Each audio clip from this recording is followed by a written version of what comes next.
Hi, ಕವಿ ಕುಕ್ಕಿಂಗ್ಗೆ ಸ್ವಾಗತ. ಬನ್ನಿ ಇವತ್ತು ಹುರಿದ ಅವಲಕ್ಕಿ ಹೇಗೆ ಮಾಡೋದು ಅಂತ ನೋಡೋಣ. ಮೊದಲಿಗೆ ಇದಕ್ಕೆ ಬೇಕಾದದ್ದು ಅವಲಕ್ಕಿ, ಶೇಂಗಾ, ಪುಟಾಣಿ, ಸ್ವಲ್ಪ ಖಾರ, ಸ್ವಲ್ಪ ಉಪ್ಪು, ಕರಿಯೋದಕ್ಕೆ ಆಯಿಲ್.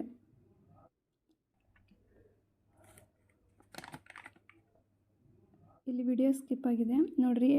ಎಣ್ಣೆಲಿ ಕರೆದು ಇಟ್ಕೊಂಡಿದ್ದೀನಿ ಶೇಂಗಾನ. ಬಿಳಿ ಕಡಲೆ ಸ್ವಲ್ಪ, ಇದನ್ನು ಸ್ವಲ್ಪ ಬಿಸಿ ಮಾಡ್ಕೊಳ್ಳಿ.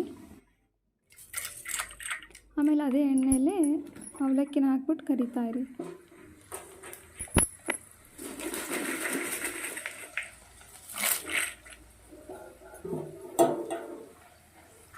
ಒಂದು ದೊಡ್ಡ ಪಾತ್ರೆ ತೊಗೊಂಡ್ಬಿಡಿ, ಅದಕ್ಕೆ ಎಲ್ಲ ಹಾಕೋತಾ ಇರಿ. ಅದು ಬಿಸಿ ಇರುವಾಗಲೇ ಸ್ವಲ್ಪ ಅದಕ್ಕೆ ಖಾರ, ಉಪ್ಪು ಸೇರಿಸ್ಬಿಟ್ಟು ಚೆನ್ನಾಗಿ ಮಿಕ್ಸ್ ಮಾಡ್ಕೊಂಡ್ಬಿಡ್ಬೇಕು.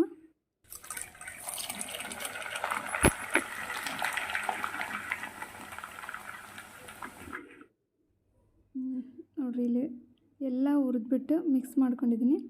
ಉಪ್ಪು ಖಾರ ನೋಡ್ಕೊಂಡು ಹಾಕ್ಕೊಳ್ಳಿ. ನಿಮ್ಗೆ ಎಷ್ಟು ಬೇಕು, ಖಾರ ಜಾಸ್ತಿ ತಿನ್ನಂಗಿದ್ರೆ ಜಾಸ್ತಿ ಹಾಕ್ಕೊಳ್ಳಿ, ಇಲ್ಲ ಸ್ವಲ್ಪ ಅಂದರೆ ಸ್ವಲ್ಪನೇ ಹಾಕ್ಕೊಳ್ಳಿ. ಸ್ವಲ್ಪ ಟೇಸ್ಟ್ ತಕ್ಕಂಗೆ ಉಪ್ಪು, ಇದರಲ್ಲಿ ಉಪ್ಪು ಭಾಳ ಆಗಿಬಿಡುತ್ತೆ, ನೋಡ್ಕೊಂಡು ಉಪ್ಪು ಹಾಕ್ಕೊಳ್ಳಿ.